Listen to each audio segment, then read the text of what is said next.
Gorakhpur news में आप सभी का स्वागत है। दिन भर की खबरों के साथ मैं हूं फरीद अहमद। गोरखपुर के सांसद रवि किशन शुक्ला ने राहुल गांधी के अपनी परंपरागत सीट अमेठी से चुनाव न लड़कर रायबरेली से चुनाव लड़ने पर तंज कसा। सांसद रवि किशन ने कहा कि लगता है राहुल गांधी को डर सता रहा है, अमेठी से दोबारा हार का लग रहा है डर। आखिर क्या बात है जो वो यहाँ से भाग खड़े हुए? क्या उन्हें खुद पर भरोसा नहीं है? अमेठी की जनता आपका इंतजार कर रही है। आप वायनाड से चुनाव लड़ रहे हैं, आप यूपी से क्यों नहीं लड़ रहे हैं? जबकि यूपी ने आपको सब कुछ दिया है, यूपी ने आपके परिवार को प्रधानमंत्री बनाया है। ये चीटिंग है, ये अच्छा नहीं हुआ। आप क्यों रायबरेली से लड़ रहे हैं? आप क्यों नहीं अमेठी से लड़ रहे हैं? यदि आप अमेठी से लड़ते तो स्मृति ईरानी आपके सामने थी, तब मजा आ जाता। इसलिए आप मान लें कि आप डर गए हैं। राहुल गांधी जी, हमको बड़ा दुख हुआ, पता चला कि आप अमेठी से चुनाव नहीं लड़ रहे हैं। कल रात को हम लोग प्रसन्न थे कि अब मजा आएगा। अब मतलब आया ऊंट पहाड़ के नीचे, वो खेली आप बंद कर दिए। अच्छा एक बात बताइए, वायनाड से मेरे सारे कार्यकर्ता जानना चाह रहे हैं, वायनाड से आप लड़ रहे हैं, फिर यूपी में काहे नहीं लड़ते हैं? यूपी से आप लोगों को सब कुछ दिया है, यूपी ने प्रधानमंत्री बनाया आप लोगों को, यूपी ने गांधी परिवार का नाम दिया। तो राहुल गांधी, ये चीटिंग है, ये अच्छा ना भाई लोग, गलत कही तू। काहे तू रायबरेली से लड़ा तड़ा, काहे ना अमेठी से लड़ला? सवारे हमारी दीदी स्मृति ईरानी जी रहना, उनसे लड़ता, थोड़ा मजा।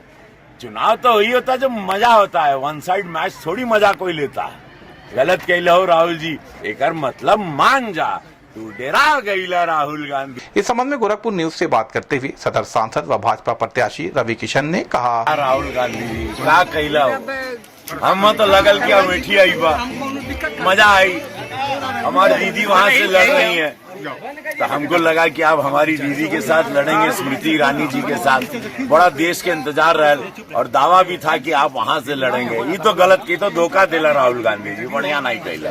आए के चाहत रहे अमेठी से, काहे नहीं ला, काहे भाग गई लो राहुल जी, काहे भाग गई ला? आप तो जीत रहे, प्रधानमंत्री का चेहरा है, आए के चाहत रहे, इंतजार रहे पूरे भारत के। हम तो कल रात तक यह खबर रहे कि अमेठी से राहुल गांधी जी आवत अड़ा लड़े, आप आने वाले थे लड़ने।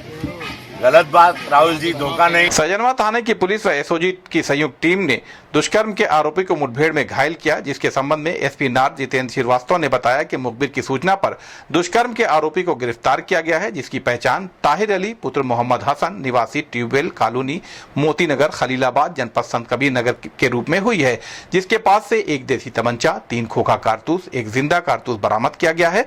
एसपी नार्थ ने बताया कि पीड़िता द्वारा अपने बयान में 2 अभियुक्तों द्वारा दुष्कर्म की बात बताई गई थी।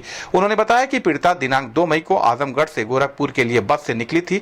बस में अभियुक्त ताहिर अली भी सवार था। रास्ते में अभियुक्त द्वारा पीड़िता को नौकरी का झांसा देकर बहला फुसलाकर घटना स्थल पर ले जाकर अपने एक अन्य साथी के साथ दुष्कर्म किया गया, जिसके संबंध में पीड़िता के पिता से प्राप्त तहरीर के आधार पर दिनांक 3 मई को थाना सहजनवा पर मुकदमा पंजीकृत किया गया। विवेचना के क्रम में अभियुक्त ताहिर अली का नाम प्रकाश में आया। 4 मई को अभियुक्त की गिरफ्तारी के लिए पुलिस द्वारा दबिश दी गई। अभियुक्त द्वारा पुलिस पार्टी पर फायर किया गया। जवाबी कार्रवाई में पुलिस मुठभेड़ में अभियुक्त घायल हो गया, जिसे इलाज के लिए जिला अस्पताल गोरखपुर में भर्ती कराया गया, जो कि अब ठीक है। उन्होंने बताया कि घटना में एक अभियुक्त वांछित है, जिसको जल्द ही गिरफ्तार कर लिया जाएगा। पुलिस मुठभेड़ व गिरफ्तार करने वाली पुलिस टीम में सहजनवा थाना अध्यक्ष मदन मोहन मिश्रा, एसओजी प्रभारी मनीष यादव, उप निरीक्षक Rajmangal Singh, Ghanshyam Upadhyay, Pankaj Singh, head constable Karodapati Tripathi, Ram Iqbal Rao, constable Govind Yadav, Uday Pratap Singh, Ravi Chaudhary शामिल रहे। इस संबंध में गोरखपुर न्यूज से बात करते हुए एसपी नार्थ जितेंद्र श्रीवास्तव ने कहा, वरिष्ठ पुलिस अधीक्षक गोरखपुर महोदय द्वारा महिला संबंधी अपराधों पर अंकुश लगाए जाने के क्रम में आज थानाध्यक्ष सहजनवा और एसओजी प्रभारी द्वारा पुलिस मुठभेड़ में 376 डी के आरोपी को गिरफ्तार किया गया है। आरोपी का नाम मोहम्मद ताहिर अली सन ऑफ मोहम्मद हसन है, जो खलीलाबाद का रहने वाला है। उसके कब्जे से एक नाजायज तमंचा और कारतूस बरामद किए गए हैं। उक्त आरोपी के विरुद्ध थाना सहजनवा पर 376 डी का अभियोग पंजीकृत। गोरखपुर खजनी ब्लॉक के पिपरौली के नगर पंचायत कस्बा संग्रामपुर ग्राम उनवल में आपदा प्रबंधन प्राधिकरण गोरखपुर की एनडीआरएफ टीम के सदस्यों ने बच्चों और लोगों को बचाव एवं सुरक्षा के टिप्स दिए। एनडीआरएफ आरआरसी गोरखपुर द्वारा 11वीं वाहिनी राष्ट्रीय आपदा मोचन बल के उप महानिरीक्षक मनोज कुमार शर्मा के मार्गदर्शन में गोरखपुर में 4 मई को राष्ट्रीय आपदा मोचन बल द्वारा गोरखपुर में एक दिवसीय कार्यशाला में आपदा के विषय पर कम्युनिटी अवेयरनेस प्रोग्राम के द्वारा तहसील सदर ग्राम उनवल में करवाया गया। इस दौरान एनडीआरएफ के निरीक्षक जितेंद्र कुमार ने बताया कि बाढ़, भूकंप, भूस्खलन, सड़क सुरक्षा और आग जैसी आपदाओं के दौरान जीवन सुरक्षा के उपाय तथा साथ ही ध्वस्त ढांचा में फंसे व्यक्तियों को रोप की मदद से किस तरह बाहर निकाला जाता है, यह प्रदर्शन कर दिखाया गया। आपदा के दौरान घायल व्यक्तियों को अस्पताल से पूर्व चिकित्सा के बारे में बताया गया और साथ ही इन आपदाओं में प्रयोग करने वाली रेस्क्यू तकनीकी से फंसे हुए लोगों को निकालने तथा उनकी प्राथमिक उपचार देने के बारे में बताया गया। इसके अतिरिक्त कार्यक्रम में प्राथमिक उपचार जैसे ड्रेसिंग, बैंडेज, खून के बहाव को रोकना तथा फ्रैक्चर को सुरक्षित करने में व कृत्रिम सांस का प्रयोगात्मक परीक्षण दिया गया। इस कार्यक्रम का मुख्य उद्देश्य आपदा के प्रति जागरूकता को बढ़ाना एवं जलवायु में हो रहे परिवर्तन पर चर्चा करना था। इस जागरूक अभियान में एनडीआरएफ के निरीक्षक जितेंद्र कुमार व अन्य। गोरखपुर से इंडिया गठबंधन के लोकसभा चुनाव प्रभारी प्रहलाद यादव ने गोरखपुर जर्नलिस्ट प्रेस क्लब में प्रेस वार्ता करते हुए कहा कि देश में महंगाई व बेरोजगारी चरम पर है, महिलाओं के साथ अत्याचार की घटनाएं हो रही हैं। इसके साथ ही दलित समाज के लोगों पर अत्याचार किया जा रहा है। किसान परेशान हैं, नौजवान बेरोजगार हैं, प्रदेश में परीक्षा के पर्चे बार बार लीक हो रहे हैं। ऐसे समय में सपा के राष्ट्रीय अध्यक्ष अखिलेश यादव ने पीडीए के लोगों की पीड़ा और जागरूकता को समझा है। सत्ता में भागीदारी देने के लिए पीडीए के लोगों को व्यापक पैमाने पर पार्टी के चुनाव चिन्ह पर लड़ने का ऐलान किया है। यहाँ पर अनेकों भ्रष्टाचार हो रहा है। मोहरीपुर से फर्टिलाइजर का काम अधूरा है, जिससे प्रतिदिन जाम लगता है। मेट्रो का डीपीआर लगभग 10 बार बदला गया है, किंतु अभी जमीन पर नहीं है। इन सभी घटनाओं को रोकने व विकास को गति देने के लिए समाजवादी जननायक अखिलेश यादव व कांग्रेस नेता राहुल गांधी ने तमाम जनकल्याणकारी योजनाओं को अपने अपने घोषणा पत्रों में देश की जनता को समर्पित किया है और उसे पूरा करने की गारंटी दिया है, जिसकी वजह से जनता इस बार इंडिया गठबंधन की सरकार बनाने के लिए तैयार है। गोरखपुर में सपा प्रत्याशी काजल निषाद व बांसगांव से सदल प्रसाद चुनाव लड़ रहे हैं। इस संबंध में गोरखपुर न्यूज से बात करते हुए सपा के गोरखपुर लोकसभा सदर के प्रभारी प्रहलाद यादव, जिला अध्यक्ष ब्रजेश गौतम ने कहा, जनता में इतना आक्रोश है इस सरकार के खिलाफ कि जनता के बीच झूठ लगातार इस सरकार ने बोला है और उस झूठ से जनता बहुत नाराज है। हमें पूरा भरोसा है कि जनता ने 2018 में एक बार माननीय अखिलेश यादव और समाजवादी पार्टी पर भरोसा करके मुख्यमंत्री रहते हुए श्री आदित्यनाथ जी को हराने का काम किया, उनकी पार्टी को हराने का काम किया। उस समय भी उनकी प्रतिष्ठा लगी हुई थी और मैं कह सकता हूं कि गोरखपुर की महान जनता बहुत समझदार है, समय समय पर अपना निर्णय बहुत सही निर्णय लेती है और अब की बार का निर्णय तो पूरे प्रदेश की जनता लेने जा रही है। जिस तरीके का निर्णय पश्चिम से शुरू हुआ है और अभी तक मैं समझता हूं जब से चुनाव शुरू हुआ तब से पछुआ के अलावा पूर्वा किसी दिन बहा ही नहीं।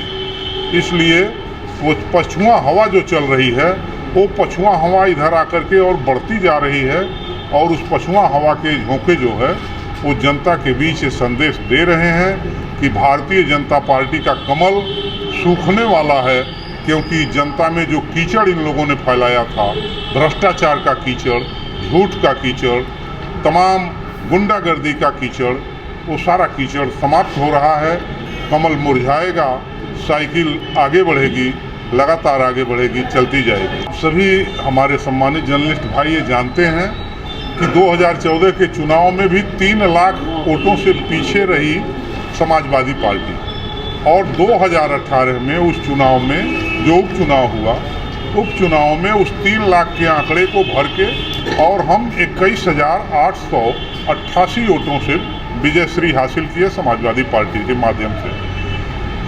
और दूसरी बार जो ये चुनाव हुआ 2019 में, तो ये 2019 के दौरान हम लोगों की सीटें, हम लोगों के वोट घटने का कारण ये रहा कि उस समय पोलराइजेशन आराम से हो गया, सपा बसपा का गठबंधन हो गया था। भारतीय जनता पार्टी में पोलराइजेशन हुआ वोट कुछ, और उस पोलराइजेशन के साथ साथ 2.5 लाख वोट ज़्यादा पोल हुआ। उस पोलिंग के समय हम लोग मतदाता सूचियों पर उतना ध्यान नहीं दे पाए थे। अब की समाजवादी पार्टी ने मतदाता सूची पर एक एक वोट जो बढ़ाया गया है और जो गलत बढ़ाया गया था उसे कटवाने का काम और जो सही बढ़ा है उसे जुड़वाने का काम किया गया है। मतदाता सूची को कई बार पुनरीक्षण किया गया है, अपने में देखा गया है। देखने के बाद जो गलत नाम भारतीय जनता पार्टी ने अभी जोड़ने का काम किया था उसे कटवाने का काम समाजवादियों ने किया है।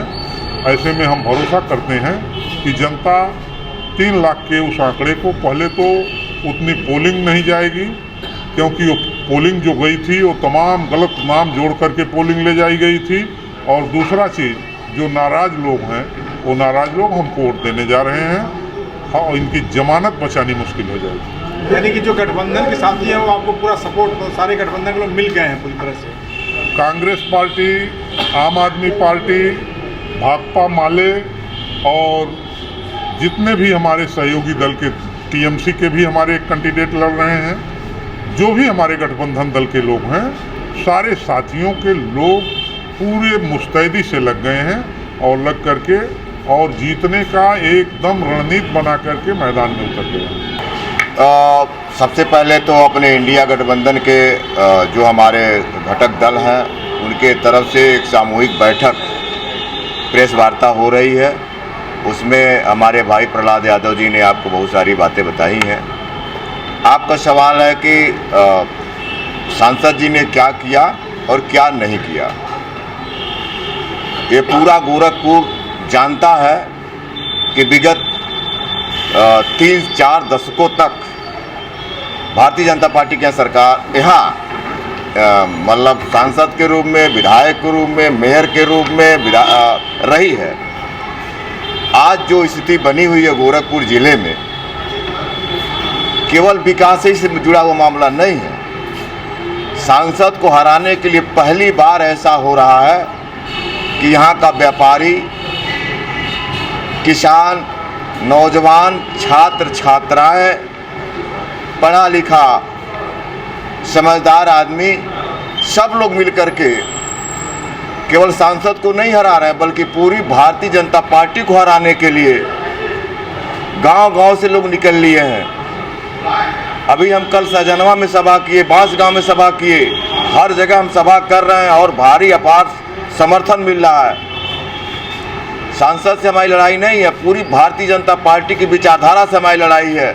हमारी लड़ाई है इस देश का संविधान बचाने का, इस देश का लोकतंत्र बचाने का, और इंडिया गठबंधन के सभी लोग मिल करके इस भारतीय जनता पार्टी की जो डबल इंजन की सरकार है, जो धुआं फेंक रही है विकास के मामले में, उसको हराया जाएगा। और लोकसभा बांसगांव से कांग्रेस प्रत्याशी, इंडिया गठबंधन के प्रत्याशी श्री सदल प्रसाद जी, और यहाँ पर गोरखपुर पार्लियामेंट से श्रीमती काजल निषाद जी को हम लोग पूरी ताकत से, जितनी इनकी कमियां हैं भारतीय जनता पार्टी की, उस सब कमियों को गांव में जनता में बता रहे हैं और अनवरत बता रहे हैं। बताते चलेंगे, गिनाते चलेंगे। मैं आपको बताना चाहता हूं कि वही मेडिकल कॉलेज बीआरडी है, बीआरडी मेडिकल कॉलेज में रोज रोज कुछ न कुछ बेहतर होने की कोशिश हो रही है, लेकिन यही एम्स बना हुआ है जो बहुचर्चित है, वहाँ पर मरीज नहीं जाना चाहते हैं। वहाँ पर मरीज नहीं जाना चाहते हैं क्योंकि उनका इलाज नहीं हो रहा है, एम्स के नाम पर खिलवाड़ हो रहा है। ऐसे तमाम वीआईपी और आम आदमी ऐसे आए हैं जो बीमार पड़े हैं और उनको लखनऊ रेफर किया गया है। इस गोरखपुर में की इलाज क्यों नहीं? गोरखपुर में इलाज हो सकता है, एम्स है, या सारी सुविधा देनी चाहिए, लेकिन ये सुविधा नहीं दी जा रही है। स्वास्थ्य, शिक्षा, सुरक्षा और हर स्तर से गिरावट हो रही है। तो इस गिरावट से निपटने के लिए हम लोग लड़ेंगे और इंडिया गठबंधन जीतेगा, ये मैं आपसे कहना चाहता हूँ। Institute of technology and management GIDA के 4 छात्रों ने ऐसा लाइफ सेविंग बोट बनाया है जो कि नदी में डूबने वाले व्यक्तियों की जान बचाएगा। आपको बता दें कि आईटीएम गीडा के बीटेक प्रथम वर्ष के 4 छात्र सिद्धांत सिंह, कौशिक, उज्ज्वल कुमार श्रीवास्तव, खुशी, आलिया, अंजलि कुमार ने कॉलेज के इनोवेशन सेल की टीम के निर्देशन में एक ऐसा लाइफ सेविंग बोट तैयार किया है जो कि पानी में डूबने वाले व्यक्तियों की जान बचा सकता है। वहीं इस संबंध में छात्रा खुशी और अंजलि ने बताया कि देश भर में गर्मी के दिनों में बड़ी नदी और तालाबों तालाबों में डूबने से हजारों लोगों की जान चली जाती है, जिसको देखते हुए वाटर ड्रोन को तैयार किया गया है।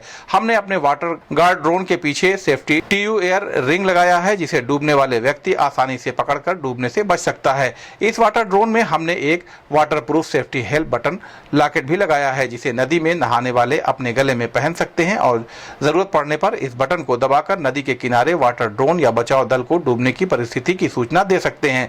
हमारे वाटर गार्ड ड्रोन की स्पीड यानी रफ्तार अभी करीब 40 से 80 किलोमीटर प्रति घंटे की रफ्तार है। इसके माध्यम से डूबने वाले व्यक्ति तक समय रहते पहुंचाकर उनकी जान बचाई जा सकती है। वाटर ड्रोन को बनाने में 10 से 15 हजार रुपए का खर्च आया है और इसे बनाने में 15 दिन का समय लगा है। वहीं इस संबंध में ITM गीडा के मैकेनिकल विभाग के हेड विनीत कुमार सिंह ने बताया कि यह वाटर ड्रोन नदी में डूबने वाले व्यक्तियों की मदद करेगा। यदि कोई व्यक्ति नदी में नहाने जाता है तो उसके गले में एक लॉकेट पहनाया गया है, जो कि डूबते समय बटन दबाते ही 15 से 20 सेकंड में वो जाकर लाइफ जैकेट डूबने वाले व्यक्ति को देगा। इससे उस व्यक्ति की जान बच पाएगी। इस संबंध में गोरखपुर न्यूज से बात करते हुए ITM गीडा मैकेनिकल विभाग के हेड विनीत कुमार राय, छात्रा खुशी, अंजलि कुमारी, छात्र सिद्धांत कौशिक, उज्जवल कुमार ने कहा। सर, हमारे ITM मतलब हमारे कॉलेज में जो इनोवेशन लैब है उसके 4 छात्रों ने एक लाइफ सेविंग जैकेट बनाया है, जो बोट के माध्यम से जाएगा और जो भी अगर मतलब नदी में कहीं डूब रहा होगा तो उसको बचाने में काम करेगा।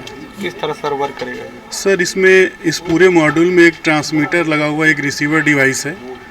ट्रांसमीटर से क्या है कि जैसे जो भी पर्सन, उसको हम एक लॉकेट पहनाएंगे और जब वो नदी में डूब रहा होगा तो उसमें उसको प्रेस की दिया हुआ है। जैसे वो बटन को प्रेस करता है तो उसकी अलर्टनेस हमारे कंट्रोल रूम के पास आएगी और फिर कंट्रोल रूम उसको त्वरित वहाँ पे एक बोट के साथ एक लाइव सेविंग भेज सकता है, जिसको पकड़ के वो अपने आप को बचा सकता है। सर, कितना लाभ होगा लोगों को? सर, इसका लाभ इसलिए होगा क्योंकि हम आए दिनों देखते हैं कि नदियों में लोग डूबने से कितने लोगों की डेथ हो जाती है, डूब जाते हैं लोग। तो इससे हम आसपास के एरिया में जहाँ भी घाट हैं मतलब रिवर के साइड में, तो वहाँ पे अगर इस डिवाइस को हम अटैच करते हैं तो एक तो इसमें अब देखते होंगे एक अलर्ट मैसेज भी आ रहा है और उसको हम बचा सकते हैं। तो अगर हम बोट के साथ इसको बोट के साथ इसको जोड़ दें तो हम निश्चित ही किसी भी एरिया में ऐसे लोगों को बचा सकते हैं जिनको बचाने में अगर कोई एजेंसी आती है या कोई भी संस्था आती है तो उसमें थोड़ा समय लगेगा। ये त्वरित वर्क है क्योंकि ये मैनलेस वर्क है। मतलब इसमें आप देखेंगे कि रिमोट एरिया से वो बोट जाएगा और जो लाइफ सेविंग जैकेट है वो उस पर्सन को देगा, जिसके लिए ज़रूरत नहीं है कि वो रिवर के पास ही रहे या रिवर के पास ही रहे, वो दूर से। सर, मेरा नाम विनीत कुमार राय है और मैं यहाँ पे मैकेनिकल इंजीनियरिंग डिपार्टमेंट का हेड हूँ। सर, डिवाइस बना किस तरह वर्क? हमने एक वाटर ड्रोन बनाया है। ये एक लाइफ सेविंग बोट है। ये एक 3D प्रिंटेड मॉडल है एक बोट का। इससे हम डूबने वालों की जान बचाएंगे। जैसे कि हमने देखा है कि गर्मी के मौसम में लोग नहाने के लिए नदी तालाब में जाते हैं और बहुत सारे लोग किसी कारणों से डूबने लगते हैं। तो उनको बचाने के लिए उन्हें हम एक लॉकेट पहनाएंगे। उस लॉकेट में एक ट्रांसमीटर लगा है जिसकी रेंज 400 से 500 मीटर की है। उस लॉकेट में अगर कोई डूब रहा है और वो लॉकेट का बटन दबाता है तो जो हमने घाट पे एक SOS बॉक्स और SOS स्टेशन बनाया है, वहाँ पे सिग्नल आ जाएगा। उस सिग्नल से हमें पता चल जाएगा कि कोई डूब रहा है। तो किस तरह से मदद करेगा वो? वहाँ पे लाइफ सेविंग बोट्स रखी रहेंगी जिसमें फ्लोटिंग ट्यूब और अलग अलग तरह के एड्स रहेंगे जो कि रिमोट कंट्रोल्ड है। तो कोई भी ऐसा व्यक्ति बिना किसी पहले की ट्रेनिंग के बहुत ईजिली उसे रिमोट से ऑपरेट करके और जो व्यक्ति डूब रहा है उस तक वो एड पहुँचा सकता है। नाम और पद? मेरा नाम सिद्धांत सिंह कौशिक है। मैं ITM GIDA ECE first year का छात्र हूँ। आप लोगों ने किस तरह का डिवाइस बना, किस तरह से वर्क करेगा ये? सर, हम लोग के डिवाइस का नाम है water drone the life saving boat. ये डूबने वाले व्यक्ति की मदद करता है। हम जो भी आजकल हम देखते हैं ज़्यादातर लोग जो होते हैं गर्मियों के दिनों में नदियों में नहाने जाते हैं, लेकिन बहुत ऐसे कम लोग होते हैं जिन्हें प्रॉपर तैरना आता है। तो ये डिवाइस उनकी हेल्प के लिए है। इसमें एक घाट के किनारे SOS सिस्टम बना रहेगा और एक लॉकेट पहन के जाएगा। जो भी व्यक्ति नहाने जा रहा होगा वो लॉकेट, अगर वो डूब रहा होगा उस लॉकेट को वो प्रेस करेगा और एक साइलेंट बजेगा, जिससे नदी के किनारे जो भी व्यक्ति होगा वो उससे बचाने जा सकता है। इस डिवाइस में हमने एक बोट बनाई है जो कि रिमोट कंट्रोल बोट है। वो बहुत ही आसानी से ऑपरेट होती है और बहुत ही एड हमारा पहुंचा देती है आराम से। अच्छा, इसको बनाने में कितने टाइम लगे? इसे मैं बनाने में 15 दिन का समय लगा है और नियर अबाउट 11 से 12 हज़ार का कॉस्ट आया है। मार्केट में भी लाया जाएगा इसको? जी, अगर हमको सहयोग मिलता रहा तो हमें इसे मार्केट में भी लाएंगे। ठीक, अपना नाम और पता बताइए। मेरा नाम खुशी आलिया है, मैं BTech first year electronics and communication की छात्रा हूँ। बनाया किस तरह से वर्क करेगा? हमारे डिवाइस का नाम water drone the life saving boat है, जिसमें हमने वायरलेस ट्रांसमीटर और रिसीवर और 3D प्रिंटिंग का यूज़ किया है। हम गर्मी के दिनों में देखते हैं कि इंसान नहाने जाते हैं बहुत ज़्यादा, तो हम उन्हें एक डिवाइस प्रोवाइड करेंगे जो नहाने जाएंगे, एक लॉकेट, जिसमें हम नदी के किनारे, जैसे कि हम खुद स्मार्ट हो रहे हैं, हमें नदी को भी स्मार्ट बनाना चाहिए, तो हम नदी के किनारे SOS स्टेशन बनाएंगे। उसकी मदद से अगर कोई भी व्यक्ति डूब रहा है तो वो लॉकेट के बटन को प्रेस करेगा, जिसमें SOS स्टेशन में एक सायरन बजेगा। तो हम जब तक कि कोई इंसान तैर के जा रहा होगा उसे बचाने के लिए, तब तक हम एक बोट जो रिमोट कंट्रोल बोट है, हम उसके थ्रू एक एड पहुंचाएंगे उस व्यक्ति तक, जिसकी वजह से वो बच पाएगा। अपना नाम? मेरा नाम अंजलि कुमारी है, मैं ITM गीडा EC इलेक्ट्रॉनिक्स की छात्रा हूँ। सर, ये हमारा जो डिवाइस है उसका नाम है water drone the life saving boat. ये हम लोगों ने मिलके हमने और हमारी टीम ने बनाया है। जैसे कि कोई भी लोग घाट या नदी के किनारे जाते हैं और पानी में डूबने से उनकी मौत हो जाती है। अभी हाल ही की गोरखपुर की ही बात है, एक परिवार के 3 लोग डूब के मर गए क्योंकि उन्हें कोई भी ऐसी सुविधा नहीं मिल पाई, NDRF या कोई भी सुविधा जिससे उन्हें बचाया जा सके। तो हम लोगों ने एक ऐसा डिवाइस बनाया है जो कि घाट के किनारे या किसी भी नदी के किनारे रहेगा और उसे कोई भी ऑपरेट कर सकता है, किसी भी बिना हाई टेक्नोलॉजी के। उसे सिर्फ SOS बॉक्स है, जब कोई भी डूबने वाला नदी में जा रहा है, अगर उसे कोई भी असुविधा होती है, अगर उसे लगता है कि वो डूब रहा है या उसे मदद की आवश्यकता है, तो वो बटन जो उसके लॉकेट में एक बटन है उसे प्रेस करेगा, जिससे साइड में जो नदी है उसके SOS बॉक्स में एक मैसेज आएगा। SOS बॉक्स में जैसे ही यहाँ मैसेज आएगा, तुरंत कंट्रोलर जो घाट या नदी के किनारे है वो तुरंत उस डिवाइस को ऑपरेट करके डूबने वाले तक फ्लफी ट्यूब के साथ उधर भेज देगा, जिससे वो उसकी जान बचाई जा सकती है। इसका कॉस्ट लगभग हमारा 11 से 12 हज़ार तक आया है। लगभग हमें इसे बनाने में 15 दिनों का समय लगा है। मेरा नाम उज्जवल कुमार श्रीवास्तव है, मैं BTech first year civil engineering का छात्र।